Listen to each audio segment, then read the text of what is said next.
האוניות סוחר ממרחק תביא לחמה בקע מאוד לילה וליטה ועוד מהעודיה זרמה שדה ותיקחהו גודרי כפיה נעבה כרם חגרה בעוד מבניה בביה מזרותיה טעמה כיתוב ספרה לא יכתב הלילה נראה ידיה שילחה בקישור וכפיה תם קופרת כפה פרסה לעלים בידיה שילחה לעליון לא תירה לביתה משאלה כי כל ביסה לבושנים עבדים עשתה לשש ואדמה נמושה תודה לשערים מעלה בשלטון זקני ארץ סדים עשתה לתלכור בחדור נתנה לכנעני עוד והדר לבשל המשחק ליום אחרון רב הפכה ותרמה לתורת חסד הראשונה צופיה הליכות ביתה ולכם עשו תוכל קם עליה וישוע בעלה ויהללה רבות בנו בסו חיל ואת עלית על כולן השקר לכם בהבל היופי אישה יראת אדוני היא תתהלל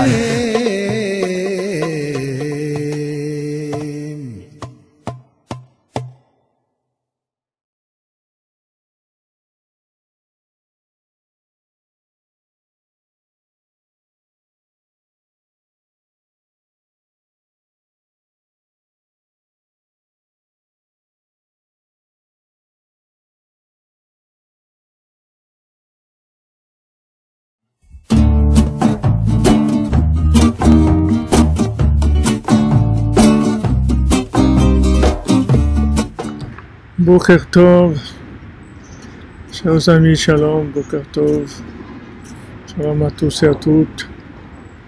Voilà, on essaye, Baruch Hashem, de garder notre kviyut. Bezrat Hashem, beaucoup d'atzlacha, beaucoup de bracha, bonne journée, que des bonnes nouvelles, beaucoup de santé, beaucoup de réussite pour tout le monde. Soit Bezrat Hashem, journée d'atzlacha, de bracha. J'espère que la connexion est correcte, que vous entendez, parce que là c'est pas une très bonne connexion, mais j'espère que on va pouvoir étudier un peu Bezrat Hashem. Alors toujours notre cher Torah 51, et on avait parlé la dernière fois du principe des larmes. Que les larmes, en fait, ça venait du kilkul de l'ashgacha, c'est-à-dire du fait que maintenant il n'y a pas de connexion à la vie, tout simplement, puisque celui qui n'est pas connecté à la providence, il n'est pas connecté à la vie, donc il pense qu'il doit se débrouiller tout seul et qu'il a des éléments dans ce monde. Merci de Madame Georges me dire qu'on entend bien. Baruch Hashem, je suis content de savoir que ça marche. Donc le programme de l'ashgacha, ça veut dire de vivre dans un monde, non connecté. Quand on vit dans un monde non connecté, alors en fait c'est un monde de pleurs, parce que il n'y a pas de possibilité de s'en sortir vraiment. Et même si on réussit, en fait, c'est un échec, c'est pas une réussite. Même quelqu'un qui a réussi dans un monde non connecté, c'est pas une réussite, c'est un échec. Alors, comme je vous l'ai rapporté plusieurs fois, ce que dit Rabbi Nathan, il dit à son fils, qui était un grand Baal Tzedaka, qui donnait beaucoup de la Tzedaka, il faisait la mitzvah de Tzedaka, et donc Rabbi Nathan lui dit, est-ce que tu pries sur la Tzedaka que tu fais? Alors, Rabbi Nathan lui dit, parce que si tu pries pas sur la tzedaka que tu fais, alors je t'envie pas, c'est-à-dire j'envie pas ta tzedaka. Alors on voit même au niveau de la mitzvah, c'est-à-dire même au niveau de la mitzvah de tzedaka, est-ce que ta tzedaka elle est connectée ou pas? Est-ce que tu as fait un acte connecté, c'est-à-dire que c'est un acte où tu as pris le temps de brancher ton acte, c'est-à-dire que ce soit un acte connecté avec Hachem, que tu as pris le temps d'en parler avec Hachem, de demander que ça se passe bien, d'avoir le mérite de donner la tzedaka là où il faut, que ça fasse ce qu'il faut faire, que la tzedaka elle ait à diffuser les paroles du tzaddik, qu'elle arrive à rapprocher le monde d'Hachem. Est-ce que maintenant tu as pris le temps de connecter ton acte? Parce que si tu as un acte qui n'est pas connecté, alors il n'a pas tellement de valeur. Rabbi Nathan dit je t'envie pas. Ça on voit dans une mitzvah de la Torah, que c'est une mitzvah de donner la tzedaka. Alors à plus forte raison quand vous descendez dans des actes qui sont des actes de fonctionnement. qui sont tout le fonctionnement de ce monde, c'est-à-dire le travail, la famille, la nourriture, tous les rapports avec ce monde. C'est-à-dire ça devient extrêmement problématique. Donc toute vie non connectée, c'est considéré comme des larmes, c'est-à-dire ça va entraîner de la tristesse, ça va entraîner des pleurs. Alors on avait vu ça que le principe de la non-connexion, ça donne les pleurs de Esav. C'est-à-dire Esav qui pleure. Pourquoi il pleure Esav? Parce que en fait, il s'est rendu compte que lui, il courait derrière la matière, c'est-à-dire il voulait réussir sa vie matérielle, il voulait avoir de l'argent, des plaisirs, etc., de l'honneur, sentir de la force, du pouvoir. Et il s'est rendu compte que en fait, il s'est trompé complètement, c'est-à-dire quand il a vendu son droit d'aînesse à Yaakov, il s'est rendu compte qu'il s'est complètement trompé, parce qu'en fait Yaakov, comme on dit, il paye pas de mine, parce qu'il est en train d'étudier la Torah, en train de prier. Alors on a l'impression qu'il fait pas grand-chose. On dit qu'est-ce qu'il est en train de faire? On a l'impression qu'il fait pas grand-chose. Mais quand on est passé à l'action, il a vu que même toutes les bénédictions matérielles, Yaakov les a prises, donc il s'est rendu compte qu'il s'est trompé. Et donc quand il s'est rendu compte qu'il s'est trompé, il y a une amertume terrible qui est venue. Et cette amertume-là, Hachem Ishmor, quand les gens ils arrivent à un certain âge, ou un âge certain, comme vous voulez, et qui se rendent compte que Hachem Ishmor, ils sont passés à côté de beaucoup de choses. Il y a même beaucoup de gens qui perdent la tête quand ils vieillissent parce que c'est tellement fort, la prise de conscience du néant, du vide, parce qu'une vie non connectée, c'est complètement vide, même si c'est une réussite. Même si la personne elle a réussi ce qu'elle voulait, elle a 3 appartements, elle a fait des voyages, elle a un avion personnel, elle a tout ce que vous voulez. Quand à la fin, la personne elle réalise que une vie non connectée, ça s'appelle pas une vie. Et là, il y a des larmes, il y a de l'amertume, il y a des nerfs, c'est aigre, c'est amer, c'est terrible. Alors c'est ces larmes-là, les larmes de Esav. Les larmes de Esav, de la prise de conscience que quelqu'un est passé à côté de la vie. Un petit peu connecté, c'est extraordinaire. Même dans la Torah, Rabbi Nathan, il dit sur son beau-père, Alav Shalom, c'était un très grand tzaddik. Rav David Tzvi, c'était un grand tzaddik, un grand érudit en Torah. Mais Rabbi Nathan, il a dit, c'est comme sa Torah. Rabbi Nathan, il dit, c'est comme de la soupe froide. Même si la soupe, elle est très bonne, mais si elle est froide, ça n'a aucun goût de la soupe froide. C'est immangeable. Pourtant, elle peut être très très bonne, la soupe. Elle peut être délicieuse. Mais si vous la chauffez pas, la soupe, elle ressort pas. Elle donne pas ce qu'elle a à l'intérieur. Vous avez l'impression que vous avez mangé de la soupe, mais vous n'avez pas mangé de la soupe. C'est pas de la soupe parce que vous n'avez aucun goût de ce qu'il y a à l'intérieur. Pour avoir du goût, il faut qu'elle soit chaude, la soupe. Sinon, il n'y a aucun goût. Alors Rabbi Nathan, il a comparé la Torah de son beau-père, bien que c'était un très grand tzaddik, il a comparé à la soupe froide.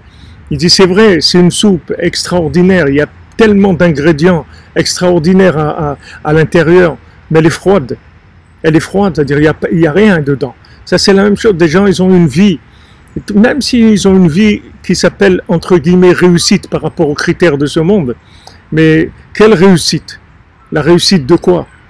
Réussite de quoi? C'est-à-dire qu'est-ce qu'il a réussi? Il ne s'est pas connecté.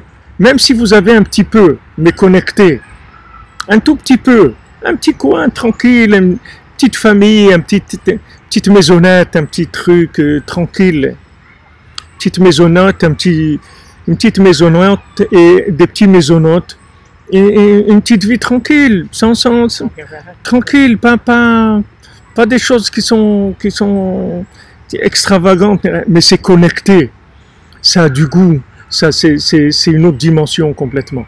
Alors sinon, ça donne des ça donne des larmes. C'est-à-dire, les gens qui ne sont pas connectés, ils finissent dans les larmes. C'est-à-dire, les larmes d'amertume d'une vie aigrie, parce qu'à la fin, la personne, tout le monde réalise à la fin de ce que la personne elle a fait dans sa vie. Tout le monde se rend compte de ce qu'il y a. Merci pour le petit dessin de la soupe. Et donc, parce que dans les larmes, il y a la force de l'énergie de la vue qui est dans les larmes. C'est-à-dire qu'en fait, les larmes, elles viennent parce que la personne n'a pas eu la vue qu'il fallait avoir. Elle n'a pas eu la vue, elle n'a pas vu les choses comme il fallait les voir. Elle s'est pas rendue compte que ce monde a été créé to be connected, pour être connecté. Que ce monde, c'est pas un monde en soi. Ce monde-là, en soi, il n'a aucune valeur du tout. S'il est connecté, il est extraordinaire. Mais s'il n'est pas connecté, il n'a aucune valeur du tout. Vraiment aucune valeur. Et la réussite non connectée, c'est un échec total. Donc, les larmes, en fait, c'est l'expression des yeux qui n'ont pas vu ce qu'il fallait voir. Donc, ça donne des larmes. Donc ça, c'est la vue qui va d'après les larmes. On voit que la vue, elle se trouve dans les larmes. Comme Rabbeinu l'a dit dans la Torah 250, au sujet de ce principe-là, que Akadosh Baruch Hu, il verse de larmes dans l'océan. Hachem, il verse de larmes dans l'océan. Et qu'est-ce que c'est ces deux larmes qu'Hachem il verse dans l'océan? C'est les larmes de voir son monde qui a été mal utilisé, son monde qui a été mal compris. Le malheur des gens, comment les gens sont malheureux, comment les gens souffrent. Pourquoi? Parce qu'ils n'ont pas compris à quoi il servait le monde. Maintenant on essaye de leur souffler, de dire, de diffuser, de propager, d'essayer. Mais combien de gens ils passent à côté, ils aiment faire l'élévation de je sais pas, ils élèvent des éléphants, ou ils plantent ils font des plantations de café ou de trucs, et ils sont là-dedans, et ils pensent que c'est ça la vie, que voilà, ça, ils vont réussir, ils vont faire. Et à la fin, rien, il n'y a rien de tout ça. Tout ça, il reste rien. C'est-à-dire, il n'y a pas de satisfaction. Tandis que quelqu'un qui a vécu branché un tout petit peu, même si c'est pas super niveau, mais un peu et branché, ça a une valeur extraordinaire. La personne, elle finit n'importe comment qu'elle a vécu, elle finit dans la sérénité, dans la joie, dans une satisfaction profonde, parce que ça a été une vie connectée. Le peu qu'il a fait, mais il l'a fait connecter. Donc c'est une autre dimension complètement. Donc Hachem, il verse des larmes. Il y a deux larmes qui tombent dans l'océan. Et c'est sûr que ces deux larmes, c'est un rapport avec les Maïm qu'on a dit au début de la Torah. Rabbi Akiva, il a dit à ses élèves, quand vous allez voir du marbre, ne croyez pas que c'est de l'eau, ne dites pas Maïm. Donc s'il y a eu une répétition Maïm, comme on a dit que c'était la multitude d'interprétations de ce monde, que chacun il a son interprétation de la vie. Il y en a qui disent ouais, la vie c'est fait pour prendre du plaisir. Il y a des gens qui disent la vie c'est fait pour aider les autres. Il y a des gens qui disent la vie c'est fait pour créer, il faut être créatif. Il y a toutes sortes d'interprétations à quoi il sert ce monde-là. Mais vraiment, ce monde à quoi il sert, Hachem il nous le dit à quoi il sert. Ce monde, il sert à se brancher avec Dieu, c'est à ça qu'il sert. Et le moindre détail qu'il y a sur terre, c'est uniquement pour ça. Tout ce qu'il y a sur terre, c'est uniquement pour pouvoir nous connecter à Dieu. Et tout ce qui se passe dans notre vie, tout, absolument tout, il n'y a aucun détail qui échappe à ça. Tout est fait pour nous connecter. Comme nous a dit Rabbi Nathan, juste avant, quelque chose de très fort, puisqu'il nous a dit que même les gens qui sont opposés à nous, les gens qui nous font des problèmes, ces gens-là, ils sont alimentés par Hachem. C'est Hachem qui les envoie. Pourquoi il les envoie? Il les envoie pour qu'on prenne conscience de qui on est, de la valeur qu'on a, et qu'on essaye de mettre en valeur le bien qu'il y a en nous en le connectant. Quand vous connectez le bien qu'il y a en vous, alors vous allez prendre conscience que vraiment vous avez en vous une âme qui a une grandeur qui est illimitée, vraiment illimitée. Cette âme, elle est illimitée. Seulement, il faut juste la brancher. Il faut mettre la prise, c'est tout. Si vous branchez, vous allez voir qu'il y a une expression de l'âme extraordinaire. Et à ce moment-là, vos yeux ils vont voir un autre monde. Un monde qui est animé par la main d'Hachem. C'est-à-dire que c'est Hachem qui dirige vos pas. Et quand vous allez avoir besoin de quelque chose, Hachem il va le mettre sur votre chemin. Et quand vous allez vous tromper, Hachem il va vous envoyer quelqu'un qui va venir et qui va vous dire non, non, vous savez ça c'est pas bien. Et cette personne, vous l'avez jamais vue, elle existe peut-être même pas. Cette personne elle a peut-être été créée juste au moment où vous avez besoin pour vous donner un renseignement. Puis après elle disparaît. C'est-à-dire que vous vivez dans un monde entièrement assisté par la providence divine. Sinon, c'est un monde qui est tout bloqué, tout est fermé, il n'y a pas d'expression, il n'y a rien. C'est un monde juste interactif, on bouge des éléments, voilà, on assemble des éléments. Mais la main d'Hachem dans tous les éléments de notre vie, ça c'est une autre dimension complètement. Donc Rabbi Nathan il dit que Béhémet, même nos ennemis, même les gens qui sont opposés à nous, même des gens qui nous font du mal, ça aussi c'est la volonté d'Hachem, parce que Hachem il veut nous amener vers quelque chose, il veut nous amener vers de la connexion à lui, de savoir que tout vient de lui, et si on a besoin de quelque chose, c'est à lui qu'il faut s'adresser. Il faut prendre l'habitude de s'adresser au Créateur. Il faut créer une dépendance permanente avec le Créateur, s'adresser à lui, s'habituer à le remercier, s'habituer à supplier quand on a besoin de quelque chose, de demander à Hachem. Hachem, il veut créer une dépendance. Rabbi Nachman, il dit que pourquoi on a des opposants dans notre vie? Parce qu'on ne croit pas en nous. On ne croit pas en nous, on n'a pas confiance en nous. Ça crée des opposants, on se crée des opposants. En fait, ces opposants, ils sont faits pour quoi? C'est comme si vous pressez le citron, si vous voulez. Comme on dit presser le citron. Alors maintenant, vous avez un citron. Ce citron-là, vous ne savez pas qu'il y a du jus à l'intérieur. Vous voyez un citron, vous ne savez pas qu'il y a du jus, que le jus de citron, ça a des propriétés extraordinaires, c'est un goût, c'est un goût extraordinaire, des propriétés, etc. Tout ça, vous ne savez pas.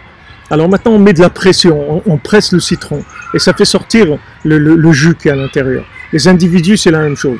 Quand maintenant, on a des opposants, en fait, ces opposants-là, Rabbi Nachman, il dit, ils viennent parce qu'on n'a pas confiance en nous.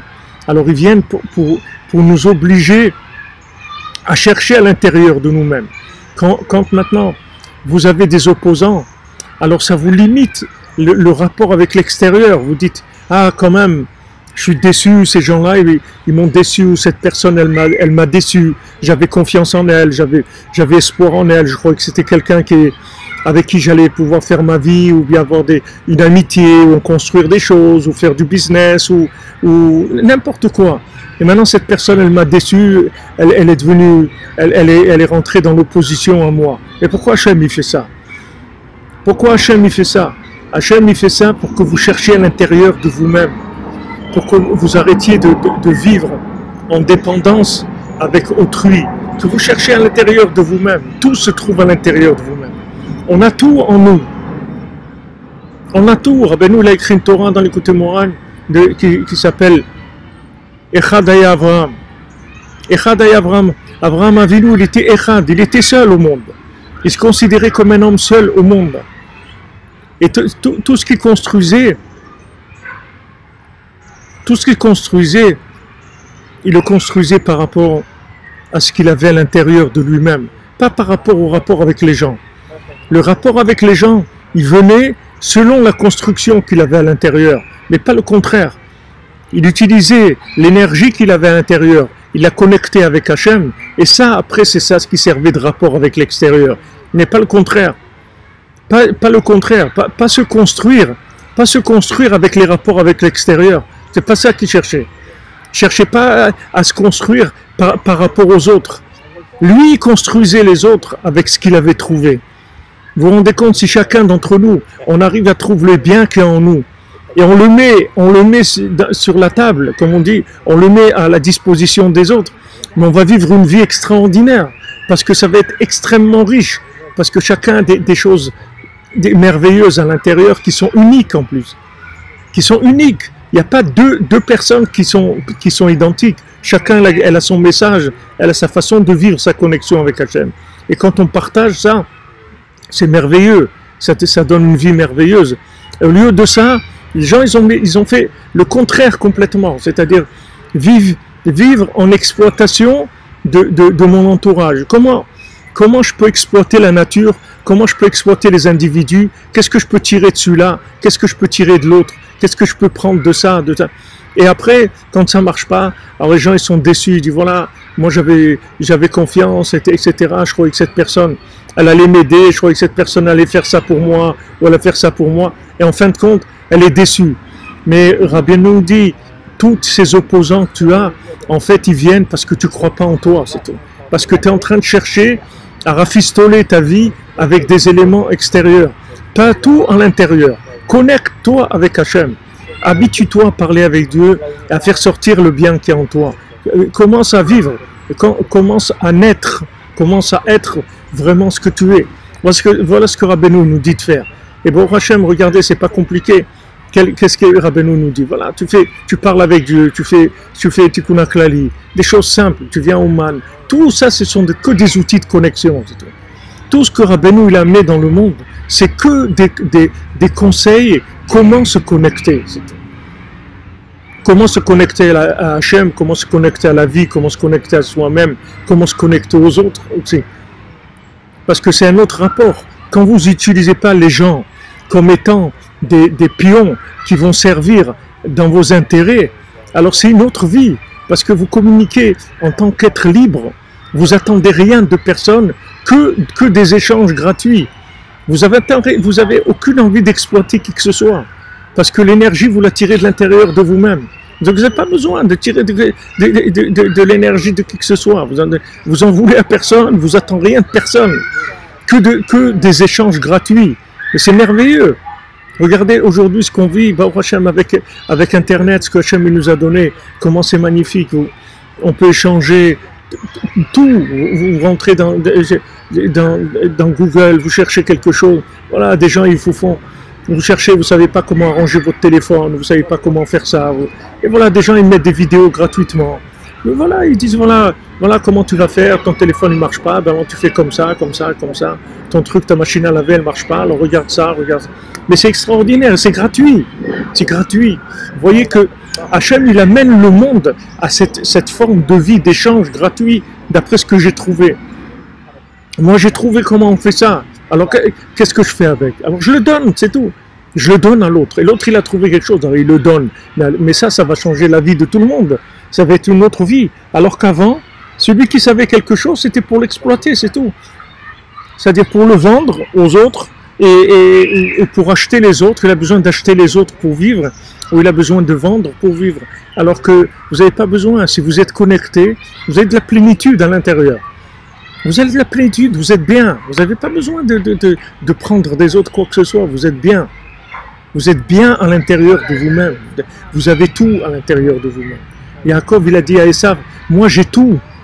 Esav, il a dit, moi j'ai beaucoup. Il a dit, moi j'ai tout. Sache-le que moi j'ai tout.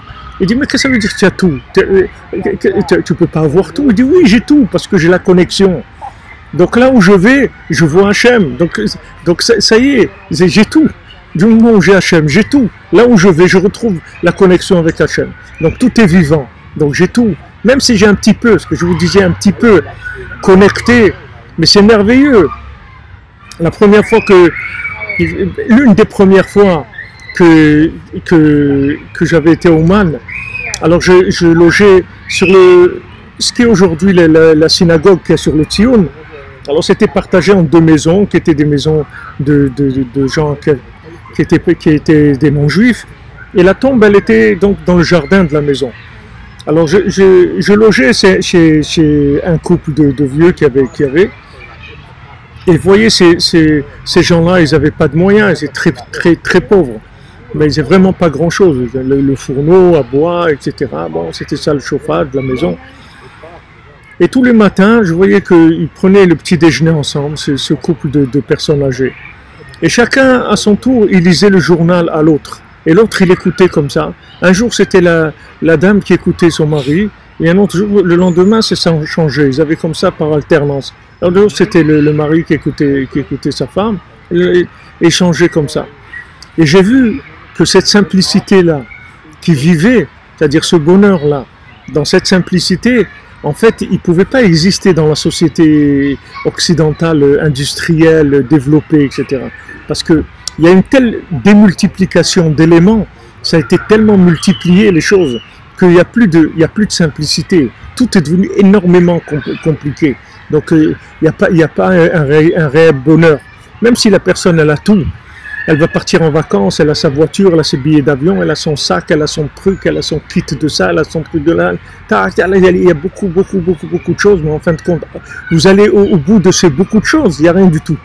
Il n'y a rien. Alors que quand vous avez quelque chose de simple, vous êtes déjà très proche de la connexion. La simplicité, c'est très proche de la connexion. Rabbeinu nous dit, quand on voit ce monde de façon simple, on est très proche de la connexion. Quand vous voyez le manger comme étant quelque chose qui sert à se nourrir, vous définissez le manger comme la nourriture, quelque chose qui doit donner des forces, alors c'est pour se nourrir, ça va complètement changer la façon de manger. Vous êtes très proche de la connexion de la nourriture. Et comme ça, tous les éléments. Quand vous avez besoin d'argent pour vivre, alors c'est pas que vous avez besoin de vivre pour de l'argent. Vous avez besoin d'argent pour vivre, mais pas vivre pour l'argent. Ça change le rapport avec les choses complètement. Donc Rabbeinu veut nous amener à ça, pour que vraiment on puisse optimiser notre passage sur Terre, amortir, comme on dit, le passage sur Terre au maximum, que les années qu'on a à vivre ici, on ne les passe pas à courir devant